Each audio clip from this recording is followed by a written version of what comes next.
আসসালামু আলাইকুম প্রিয় দর্শক, অনলাইন আলোচনায় আপনাদের সকলকে আমন্ত্রণ জানাচ্ছি।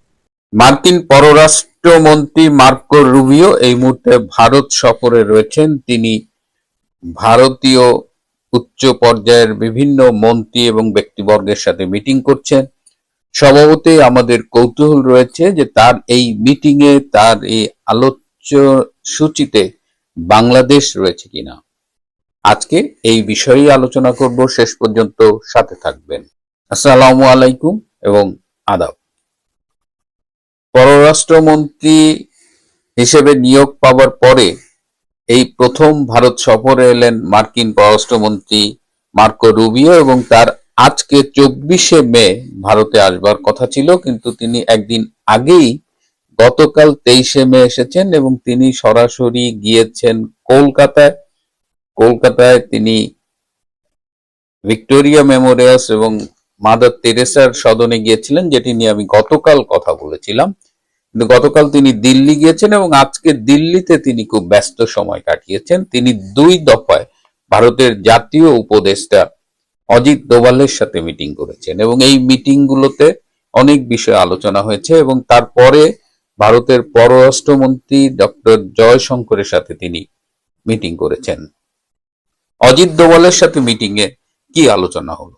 সেখানে মূলত আলোচনা হয়েছে যে ইন্দো প্যাসিফিক অঞ্চলে চীনের যে ক্রমশ প্রভাব বাড়ছে, সেই প্রভাব কি করে নিয়ন্ত্রণ করা যায় সেটি নিয়ে আলোচনা হয়েছে।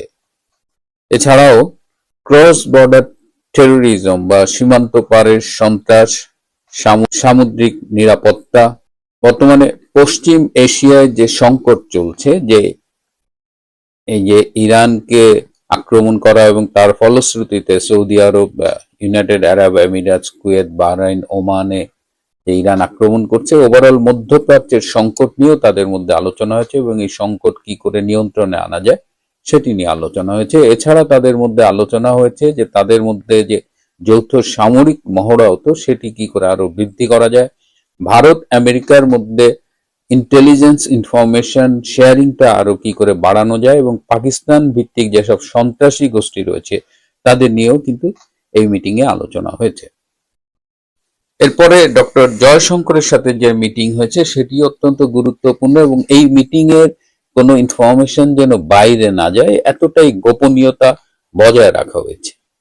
তারপরেও আমার সূত্র কিছুটা ইনফরমেশন পেয়েছে, যেমন এই মিটিংটাকে যদি আমেরিকার দিক থেকে বলা যায় যে এটা আসলে একটা damage control sort of meeting, কারণ আমেরিকা ভারতের যে সম্পর্ক আপনারা জানেন যে এই সম্পর্ক নিয়ে বেশ টানাপোড়েন চলছিল, বিশেষ করে ট্রাম্প নির্বাচিত হবার পরে এবং ট্রাম্পের নির্বাচনে যেভাবে মোদি একটা সমর্থন ছিল, সেখানে তারপরে আমরা ফেব্রুয়ারিতে দেখেছি যে মোদি হোয়াইট হাউসে গিয়েছে, তাদের সাথে একটি আলোচনা হয়েছে, দে হ্যাড লাঞ্চ টুগেদার।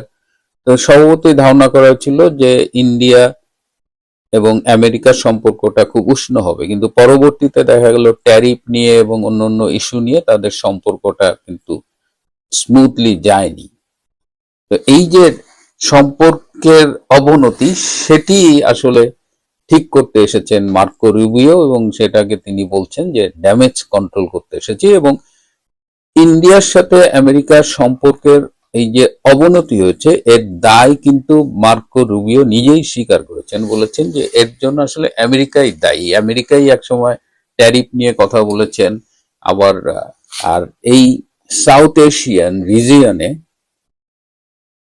আরেকটি কারণ হলো যে আমেরিকা এবং ভারতের সম্পর্কের অবনতি, সেটা হলো বাংলাদেশ।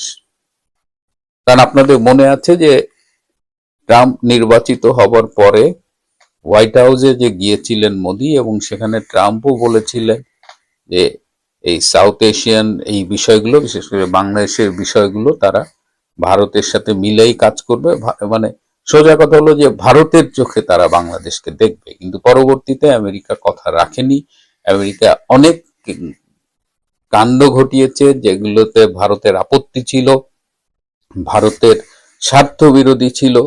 তো এখন বিশ্ব রাজনীতিতে মাইনকার চিপায় পড়ে ট্রাম্প তার পররাষ্ট্রমন্ত্রীকে ভারতে পাঠিয়েছে এবং সেখানে তারা বাংলাদেশ বিষয় নিয়ে আলাপ করেছে এবং আবারও মার্কিন পররাষ্ট্রমন্ত্রীর পক্ষ থেকে বলা হয়েছে যে বাংলাদেশ বিষয়ে তারা ভারতের সাথে আলোচনা করেই সিদ্ধান্ত নেবে। এতদিন তারা যা করেছে সেটা আসলে আহ, তারা মনে করে যে এটা ঠিক হয়নি, কারণ তারা শুরু থেকে বলেছিল যে ভারতের সাথে আলোচনা করেই তারা এই সাউথ এশিয়ান ইন্দো প্যাসিফিক এই পলিসিগুলো ঠিক করবে।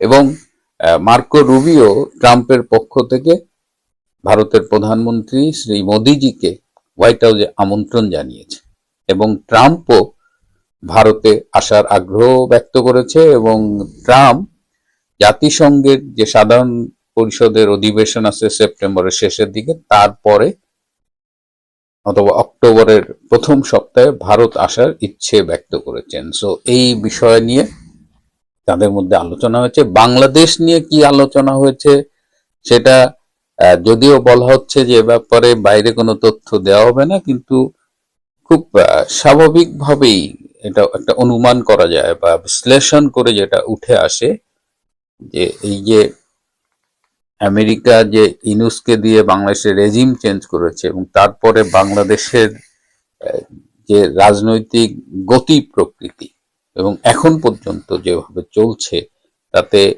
ভারত কিন্তু যথেষ্ট নাখোশ এবং এটা ভারতের নিরাপত্তার উপরে হুমকি হয় এরকম অনেক ঘটনা কিন্তু বাংলাদেশের মাটিতে ঘটছে, বিশেষ করে পাকিস্তান ঘটাচ্ছে। তো এই জায়গাগুলোতে ভারত একটা ক্লিয়ার অবস্থান নিয়েছে এবং সেটা নিয়েই আজকে মার্কো রুবিওর সাথে ক্লিয়ার একটা আলোচনা হয়েছে। তো এই আলোচনার প্রেক্ষিতে আগামী দিনে বাংলাদেশকে নিয়ে যে বর্তমান যে নানামুখী টানাপোড়েন সেখানে আমেরিকা তার অবস্থান বদলাতে পারে বলে ধারণা করা হচ্ছে।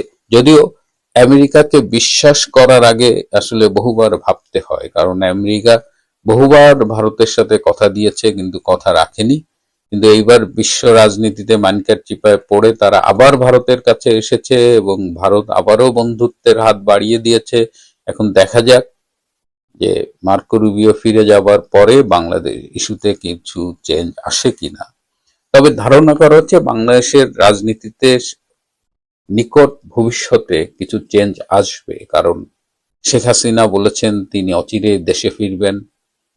আওয়ামী লীগের নেতৃবৃন্দের সাথেও কথা বলে বোঝা যাচ্ছে যে তারা বাংলাদেশে ফেরার ব্যাপারে চিন্তা ভাবনা করছেন, যারা দেশের বাইরে রয়েছেন এবং তারা রাজনীতি নিয়ে কিন্তু নতুন করে ভাবছেন। তো সব মিলিয়ে যে অবস্থা দাঁড়িয়েছে তাতে আমাদের অপেক্ষা করতে হবে এবং আমার মনে হয় যে বাংলাদেশের জন্য ভালো কিছুই হয়তো অপেক্ষা করছে। আর শেখ হাসিনা যে দেশে ফিরে আসতে চেয়েছেন এটি শোনার পরে দেশের ভেতরে যে প্রতিক্রিয়া দেখা যাচ্ছে, বিশেষ করে শেখ হাসিনার বিরোধী পক্ষের শিবিরে যে প্রতিক্রিয়া, যে কাঁপুনি, যে ভয়, তাতে বোঝাই যাচ্ছে যে শেখ হাসিনা ফেরার কথা বলে একটা মাস্টার স্ট্রোক দিয়েছেন।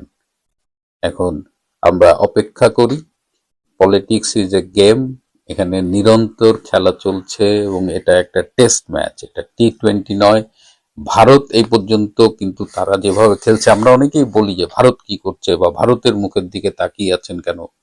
আপনারা যদি চিন্তা করে দেখেন যে ডক্টর ইউনূস মিনিমাম 5 বছর ক্ষমতায় থাকবে, 5 থেকে 10 বছরের জন্য এসেছিল, তাকে কিন্তু 1.5 বছরের মাথায় বিতাড়ন করা হয়েছে। জামাত কনফার্ম ক্ষমতায় যাবে, সেই আয়োজন করেছিল। ট্রেসিয়ান জ্যাকবসনের কথা মনে আছে, যে ভারত বাংলাদেশে মার্কিন ভারপ্রাপ্ত রাষ্ট্রদূত ছিলেন, তিনি কিন্তু সব আয়োজন করেছিলেন, তিনি সাংবাদিকদের সাথে আলোচনাও বলেছিলেন। জামাতকে ক্ষমতায় যেতে দেওয়া হয়নি। সুতরাং ভারত কিন্তু তার মতো করে গুটি চালছে। তো আগামী দিনে বাংলাদেশের রাজনীতিতে জামাত, বিএনপি, এনসিপি যদি মনে করে যে তারা যেভাবে চাইছে সেভাবেই চলবে, তাহলে আমার মনে হয় যে সেটা তারা ভুল করবে। দেখা যাক কি হয়। আসসালামু আলাইকুম বন্ধুরা, আজ এ রহমতুল্লাহি পর্যন্তই। ভালো থাকবেন, ওয়া সুস্থ বারাকাতুহু। থাকবেন। তার চেয়েও সম্মানিত জরুরি দর্শক, হলো নিরাপদে থাকবেন। জুলাই আগস্ট বিপ্লবের পর কতগুলো শব্দ বাংলাদেশে বেশ জনপ্রিয় হয়ে পড়েছিল। নতুন বন্দোবস্ত, জুলাই যোদ্ধা, সমন্বয়ক, এই শব্দগুলো জাস্ট জুলাই আগস্ট বিপ্লবের 15 ডেজ, আগস্ট মাসের 15 তারিখ পর্যন্ত এই শব্দগুলো বেশ চমৎকারভাবে আলোচিত হতো, with respect, regards and dignity. কিন্তু সেই 32 নম্বর ভাঙার পর এই প্রথম জনমানুষ একটা নেতিবাচক চিন্তা ভাবনা শুরু হলো এদের সম্পর্কে। এরপর বীর মুক্তিযোদ্ধা ফজলুর রহমানের বাড়ির সামনে যে মবগুলো হলো, সেই মবের কারণে এই যারা জুলাই যোদ্ধা, যারা সমন্বয়ক, ভীষণ রকম তারা নিন্দিত হলেন। সর্বশেষ তাদের কবর রচনা হলো এই মব সম্রাটদের। সেটা হলো প্রথম আলো এবং ডেইলি স্টারে তারা যে তাণ্ডব চালালো, সেই তাণ্ডবের পর।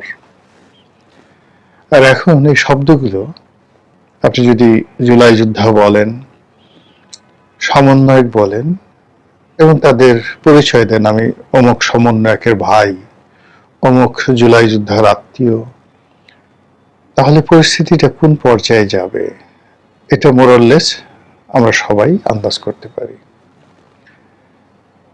আজকের দিনের হালনাগাদ খবর হলো যে ডাকসু ভিপি সাদিক কায়ুম বিয়ে করেছেন। নানা রকম ট্রল হচ্ছে এটা নিয়ে, অথচ এটা হওয়ার কথা নয়। তার আগে ডাকসুর যারা নেতৃবৃন্দ রয়েছেন তারা শাহবাগ থানাতে গেলেন যে কোনো একটা বিষয়ে। এই গত 2 বছর ধরে তারা যেভাবে তাফালিং করছিলেন, ঠিক ওই রকম একটা তাফালিং এর মনোভাব নিয়ে, ড্যাম কেয়ার একটা ভাব।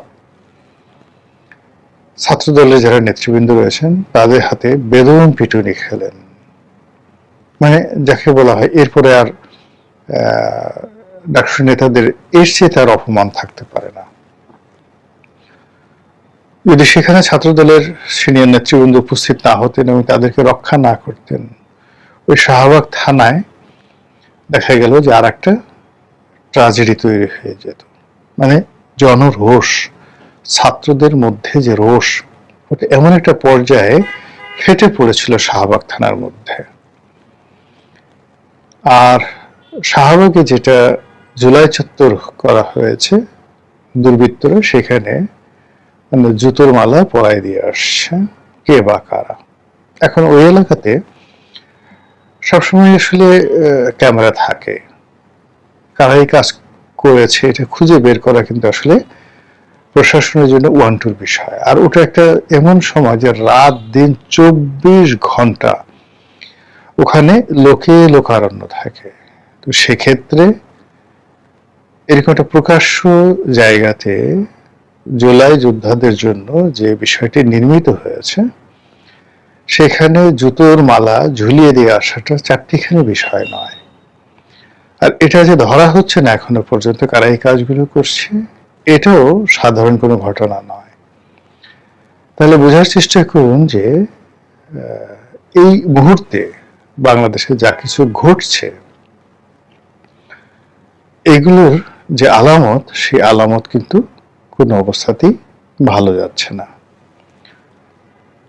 এরপর ধরুন প্রধানমন্ত্রী ঢাকা বিশ্ববিদ্যালয়ে গেলেন, নিয়ম অনুযায়ী এখানে ডাকসুর যারা নেতৃবৃন্দ রয়েছেন তারা সবাই তাকে সম্বর্ধনা দেবেন, সবাই তাকে স্বাগতম জানাবেন এবং ওখানে যা কিছু অনুষ্ঠান হবে ডাকসুর নেতৃত্বে হবে, এটাই স্বাভাবিক। কিন্তু সেটা তো হলোই না, বরং দেখা গেল যে পুরো যে সময়টি মাননীয় প্রধানমন্ত্রী সেখানে যে ছিলেন, পুরো সময়টিতে ডাকসুর যারা লোকজন ছিলেন তারা সেই জায়গাতে ছিলেনই না। তো এটি নিয়ে খুব আলোচনা হচ্ছে প্রধানমন্ত্রীর চীন সফর নিয়ে, কবে যাবেন চীন। আলোচনা হচ্ছে পদ্মা ব্যারেজ নিয়ে, আবার পদ্মা ব্যারেজ করতে গিয়ে ভারতের অনুমতি লাগবে কিনা এটি নিয়ে আলোচনা হচ্ছে। এই যা কিছু আলোচনা হচ্ছে এর বাইরে আরো কিছু কথা আছে।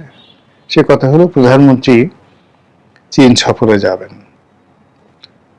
কবে ভারত সফরে যাবেন এই ব্যাপারে কোনো বক্তব্য আসেনি, আর ভারতের কোনো নেতৃবৃন্দ আসবে কিনা তাও কোনো সম্ভাবনা নেই।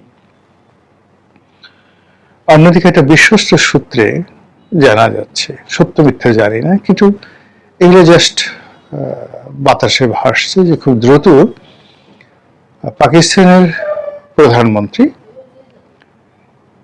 শাহবাজ শরীফ এবং পাকিস্তানের যিনি সেনা প্রধানরা রয়েছেন তিনি বাংলাদেশ সফরে আসছেন, এবং তার এই সফরকে কেন্দ্র করে বেশ কয়েকটি সমঝোতা স্মারক স্বাক্ষর হবে। ইতিমধ্যে পাকিস্তানের স্বরাষ্ট্রমন্ত্রী বাংলাদেশ ভ্রমণ করে গেছেন। বাংলাদেশ পররাষ্ট্র নীতির ক্ষেত্রে, সামরিক নীতির ক্ষেত্রে এখন পাকিস্তানের দিকে ঝুঁকছে। বাংলাদেশ যে ইতিপূর্বে আমাদের সরকারি কর্মকর্তাদের যে বিভিন্ন ট্রেনিং গুলো ছিল, এর বেশিরভাগই ভারতে পাঠানো, তো ভারত এখন সেই জায়গাগুলো বন্ধ করে দিয়েছে। বাংলাদেশের কোনো কর্মকর্তাকে ভারত আর ট্রেনিং দিচ্ছে না। তো সেই ক্ষেত্রে এখন সরকারের কর্মকর্তাদের ট্রেনিং, উচ্চতর যে ট্রেনিং, এটার গন্তব্য পাকিস্তান।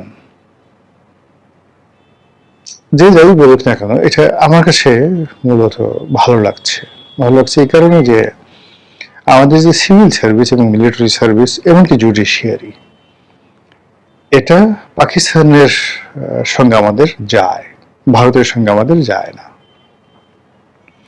কাজেই সেই পাকিস্তানে আবার সে ট্রেনিং নিতে যাচ্ছে, এটা খারাপ না, এটা একদিকে ভালো। অন্যদিকে শিক্ষামন্ত্রী যে উচ্ছ্বাস প্রকাশ করছেন পাকিস্তানের শিক্ষা ব্যবস্থা নিয়ে, যে তিনি অ্যামেজড মানে কথাটা সাধারণত অ্যামেজিং বা অ্যামেজড, এই কথাটার অর্থ হলো যে একের পায়ের নখ থেকে মাথা পর্যন্ত শিরশির করে উঠছে। সিরিয়াসলি, মানে আপনি যখন ইন্দ্রিয়, পৃথিবীর যত সুখগুলো আছে, সেটা মুখের সুখ, চোখের সুখ, চামড়ার সুখ, যৌন সুখ, এগুলো সব যখন একত্রে আপনার সারা শরীরকে শিহরিত করে ওঠে, তখন মানুষ বলে ওয়াও, আই এম অ্যামেজড। সাধারণত এটার জন্য সবচেয়ে উপযুক্ত ব্যাপার হলো আপনি যখন জীবনে প্রথম একটা তৃপ্তিপূর্ণ যৌন সঙ্গম করবেন, নো ফিয়ার, নো ভয়, বাসর ঘরে স্ত্রীর সঙ্গে, বহু পছন্দ হয়েছে, কোনো রকম রক্তারক্তি ঘটনা ঘটেনি, উইথ গুড ইরেকশন, তখন যে ইংরেজি শব্দটি, সেই শব্দটি হলো অ্যামেজড। আপনাকে জিজ্ঞেস করলো অনুভূতি কেমন, আমি অ্যামেজড। শিক্ষামন্ত্রী ওই রকম অ্যামেজড হয়েছেন পাকিস্তানের শিক্ষা ব্যবস্থা দেখে। বাংলাদেশে একটা শিক্ষা মেলা হচ্ছিল, শিক্ষা মেলায় পাকিস্তানি যে শিক্ষা প্রতিষ্ঠান ছিল, সেখানে তাদের ব্রুশিয়ার বা তাদের অধ্যাপকদের দেখে তিনি সেইভাবে অ্যামেজড হয়েছেন। এর দ্বারা যে জিনিসটা বোঝা যায় সেটা হলো যে বাংলাদেশের পররাষ্ট্র নীতি একটা টার্ন নিচ্ছে। সে টার্নটা পাকিস্তান, চীন এদিকে যাচ্ছে, আর অন্যদিকে মার্কিন ডিপ স্টেটের যে পলিসিটা ছিল সেটা হলো আমেরিকা, ভারত, দিল্লি, ওয়াশিংটন, ঢাকা। আর এখন যেদিকে যাচ্ছে সেটা হলো ঢাকা, ইসলামাবাদ, বেইজিং, এদিকে এগুচ্ছে। ফলে কি হলো, বাংলাদেশে যে মার্কিন ডিপ স্টেটের যারা এজেন্ট ছিলেন, তারা প্রচন্ড রকম একটা মানসিক চাপের মধ্যে পড়েছেন। আমেরিকা থেকে, ভারত থেকে তাদেরকে রীতিমতো প্রেশার ক্রিয়েট করা হচ্ছে, এটা করো, ওটা করো, আবার আন্দোলন করো, আবার তখ্ত উল্টিয়ে দাও, আবার সবকিছু এলোমেলো করে দাও, লুটে পুটে খেতে পারে সবকিছু করে দাও সেভাবে। তার কিছু নজির আপনারা দেখতে পাচ্ছেন আমাদের এই সমাজে। অন্যদিকে যারা পাকিস্তানপন্থী যারা লোকজন রয়েছেন, বিশেষ করে দক্ষিণ পন্থা যারা আছেন, তারা ভীষণ রকম খুশি যে এইবার কিছু একটা হতে যাচ্ছে বাংলাদেশে, the Islamic Emirates of Bangladesh, এরকম কিছু একটা হতে যাচ্ছে। তো সব মিলিয়ে যে ঝুঁকির মধ্যে বাংলাদেশ পড়ে আছে সেটা হলো যে জুলাই যোদ্ধা যারা ছিলেন তাদের যে অংশটি রাজনৈতিকভাবে পুনর্বাসিত হয়েছেন এনসিপির মধ্যে এবং থ্রো জামাতের মাধ্যমে, এনসিপির মাধ্যমে যারা হয়েছেন তারা মূল রাজনীতিতে চলে এসছেন। তাদের সঙ্গে আসলে সরাসরি কখনোই মার্কিন ডিপ স্টেটের সম্পর্ক ছিল না। তাদের পিছনে ভায়া মিডিয়ে হয়ে হয়তো কোনো রাজনৈতিক শক্তি, হয়তো কোনো মিলিটারি শক্তি, হয়তো কোনো ডিপ্লোম্যাটিক শক্তি, দেশি এবং বিদেশি যারা লোকজন আছে টাকা দিয়ে, পয়সা দিয়ে, টেলিফোন করে নানা রকম কাণ্ড মার্কিন ডিপ স্টেটের ঘটিয়েছে। কিন্তু তারা সরাসরি আমেরিকার সাথে এরকম যোগাযোগে ছিলেন, তাই যদি হতো তাহলে যে মাহফুজ ছিলেন উপদেষ্টা, তাকে ডক্টর ইউনূস আমেরিকাতে নিয়ে তার পরিচয়ের দরকার ছিল না। বলা হলো এই হলো মাস্টার মাইন্ড। ইট মিনস তিনি মাস্টার মাইন্ড ছিলেন আন্দোলনের, কিন্তু এর পেছনে যে আমেরিকা আছে, এর পেছনে যে ক্লিনটন ফাউন্ডেশন আছে, এর পেছনে যে হোয়াইট হাউস আছে, পেন্টাগন আছে, ডক্টর মোহাম্মদ ইউনূস আছে, নোবেল শান্তি পুরস্কার আছে, এটা মাহফুজ এবং তার সাথে যারা লোকজন আছেন তারা জানতেন না। তারা মনে করছেন আমরা আন্দোলন করছি, ধরুন সালাউদ্দিন সাহেবকে টেলিফোন করেছে রাশেদ বা নুরু, সালাউদ্দিন সাহেব টাকা পাঠিয়ে দিচ্ছে। তারপর আমতারেক হয়তো একটা প্রোগ্রাম করছে, তারেক রহমান সাহেবের কাছে লন্ডন টেলিফোন করেছে, সে বলে আচ্ছা করো দেখবো। বাংলাদেশের নেতাদের মধ্যে আব্দুল আল মিন্টু, তারপর এরশাক, এদের নাম আসছে যে তারা অর্থনৈতিকভাবে সাহায্য করেছে, সহযোগিতা করেছে জুলাই আন্দোলনকারীদের। ফলে আন্দোলনকারীদের যে রাজপথে যারা নেতৃবৃন্দ ছিলেন, এনসিপির যাদেরকে আমরা শীর্ষ নেতা দেখছি, তারা মূলত তাদের যে কানেক্টিভিটি, সেই কানেক্টিভিটি ছিল মার্কিন ডিপ স্টেটের চতুর্থ স্তর বা থার্ড স্তরের লোকের সঙ্গে, এবং তারা জানতেন না যে এর পেছনে একটা আমেরিকার সংযোগ আছে। তারা নেহায়েতই কোটা বিরোধী আন্দোলনকে একেবারে যুগোপযোগী করার জন্য, শেখ হাসিনা রেজিমকে উচ্ছেদ করার জন্য on good faith and good ট্রাস্টে তারা লড়াই সংগ্রাম করেছেন। তো এই ছেলেগুলো যারা এখন এনসিপিতে আছেন, কোনো অবস্থাতেই এই যে বর্তমান যে পরিস্থিতি, আমেরিকার বিরুদ্ধে যে মানুষের ক্ষোভ, ডিপ স্টেটের যে বিষয়গুলো সামনে চলে আসছে, এখন আপনি কোনো অবস্থাতেই তাদেরকে আর এই আমেরিকার বলয়ে নিতে পারবেন না। তারা এখন জামাতের হাত ধরে সেই দক্ষিণপন্থী ইসলামিক যে রাজনীতি, সেই রাজনীতিতে তারা ঝুঁকে পড়েছে। এই জন্য ডেইলি স্টার, প্রথম আলো তারা এখন বলছে কলাম লিখে লিখে যে এই এনসিপির লোকজন তারা কি দক্ষিণপন্থা হয়ে যাচ্ছে। ফলে আপনি সমস্যাগুলো আমেরিকার সাথে কিভাবে হচ্ছে, বিকজ এই যে রুট লেভেলে, ফিল্ড লেভেলে যারা কাজ করে, এখন ছাত্রদল যেহেতু ক্ষমতায় আছে বিএনপি, আপনি ছাত্রদলকে দিয়ে কোনো আন্দোলন করাতে পারবেন না, টেন্ডারবাজি, ময়লার ব্যবসা ইত্যাদি ছাড়া। এরে ধরো, এরে মারো, কাটো। এনসিপির যারা লোকজন আছে তারাও এখন নতুন করে কোনো কিছু করতে পারবেন না, আদারওয়াইজ আনলেস মানে রাজনীতির জুনায়েদ সাকি, নুরু, গণ অধিকার, এদের বাইরে এরা যেভাবে কাজ করেছে ঠিক এতটুকুই কাজ করতে পারবেন, এর বাইরে তারা আসলে কাজ করতে পারবেন না। ওইভাবে যে একটা মানে নতুন কিছু তৈরি করবে, এই জন্য ইভেন ডাকসু কেউ পারবে না। একটা নতুন গ্রুপ এবং নতুন একটা দাবিনামা নিয়ে নতুন কিছু নেতা যদি সামনে আসে, যার সঙ্গে জনগণ রাস্তায় সম্পৃক্ত হয়ে যায়, তাদের পেছন দিক থেকে যদি মার্কিন ডিপ স্টেট রসদ যোগায়, তাহলে একটা বড় কিছু হতে পারে। কিন্তু সেটা এখন হচ্ছে না। মার্কিনের যে ডেস্ক গুলো হচ্ছে, বাংলাদেশ সংক্রান্ত যে ডেস্ক আছে, দক্ষিণ এশিয়া সংক্রান্ত ডেস্ক আছে, এখানে যারা কর্তা ব্যক্তি আছেন তাদের উপর প্রচন্ড চাপ যে এই বাংলাদেশে আমরা এত কিছু ইনভেস্ট করলাম, এ তো চীনের দিকে চলে যাচ্ছে, এ তো পাকিস্তানের দিকে চলে যাচ্ছে। আমরা তো পাকিস্তানকে ব্যবহার করি, কিন্তু পাকিস্তান তো এখানে প্রিন্সিপাল হয়ে যাচ্ছে। আমরা তো ওকে দপ্তর হিসেবে ব্যবহার করতে চাচ্ছি, কিন্তু তো প্রিন্সিপাল হয়ে গেছে। এই বিষয়গুলো নিয়ে ডিপ স্টেটের যে টানাপোড়েন, এই টানাপোড়েনের প্রেক্ষিতে আমেরিকা যে কাজগুলো করে, আমেরিকা দেখেন যে যখনই তাদের কোনো এজেন্ট ডবল স্ট্যান্ডার্ড হয়, তখনই তারা গোপন খবর ফাঁস করে দেয়। যেমন ধরেন ইরানের যে যুদ্ধে, সেই যুদ্ধে যে সৌদি আরব অংশগ্রহণ করেছে, এটা আমেরিকা এবং ইসরায়েল ফাঁস করে দিয়েছে। এই যুদ্ধে যে সংযুক্ত আরব আমিরাত, দুবাই সরকার, তারা যে আক্রমণ চালিয়েছে, প্লেন হামলা চালিয়েছে, এবং এই যুদ্ধের মধ্যে বেঞ্জামিন নেতানিয়াহু দুবাই এসেছেন এবং দুবাইয়ের আমির তাকে নিজে তার গাড়িতে করে নিয়ে গেছেন। সেই ছবি এখন যাকে বলা হয় ইন্টারনেটে ভাসছে। ফলে এই যে এখন যে যুদ্ধের টানাপোড়েন, পুরো মধ্যপ্রাচ্যের যে জনমত, সেই জনমত এখন মোহাম্মদ বিন সালমান এবং বর্তমান যে দুবাইয়ের যে শেখ, তার বিরুদ্ধে চলে গেছে। এখন ইরান যদি এখানে ক্ষেপণাস্ত্র হামলা চালায় এবং যে পরমাণু হামলা চালায়, আরব বিশ্ব একটা ট্রু শব্দ করবে না, এবং এই কাজগুলো আমেরিকা করে। কাজেই বাংলাদেশে যে সমস্ত লোকজন আমেরিকার পারপাস সার্ভ করেছে,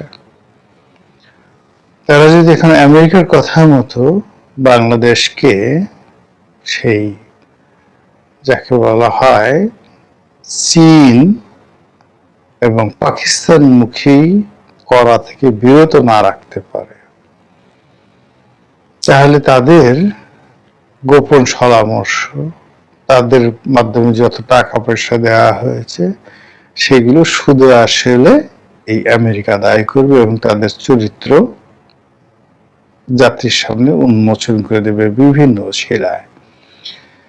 ফলে এই লোকগুলো যারা আমেরিকার দালাল, এই মুহূর্তে ইতিহাসের একটা ক্রান্তিকাল তারা অতিক্রম করছে। তারা না ঘরকা না ঘটকা। আমরা যাদেরকে আমেরিকার দালাল রূপে চিনি, এদের একটা বিরাট অংশ এখন রীতিমতো মাতলামো শুরু করছে, যা তা বলছে। তারা তাদেরকে এখন কেউ ডাকছে না, টক শোতে ডাকছে না, কোনো কিছুতে ডাকছে না, সরকারি কাজ খবর ডাকছে না। তারা এই সামাজিক মাধ্যমে আসার চেষ্টা করছে, দুই চারটা কথাবার্তা বলার চেষ্টা করছে, কিন্তু সবারই একটা গোপন সিকিউরিটি নিয়ে তাদের মধ্যে প্রবলেম দেখা দিয়েছে। আর অন্যদিকে জনরোষ, বিএনপির লোকও তাদের প্রতি নাখোশ, জামাতের লোকের নাখোশ, আর আওয়ামী লীগ তো রীতিমতো তেলে বেগুনে জ্বলে উঠেছে। ফলে এই যে আমেরিকার যারা দস্যু বা দালাল, এই 2026 সনের মে মাসে এসে কুরবানির আগে তারা যে কি অবস্থার মধ্যে আছে, কুরবানি নিয়ে তারা যে কি চিন্তা করছে, একমাত্র মহান আল্লাহই ভালো জানতে পারবেন। আসসালামু আলাইকুম ওয়া রাহমাতুল্লাহি ওয়া বারাকাতুহু।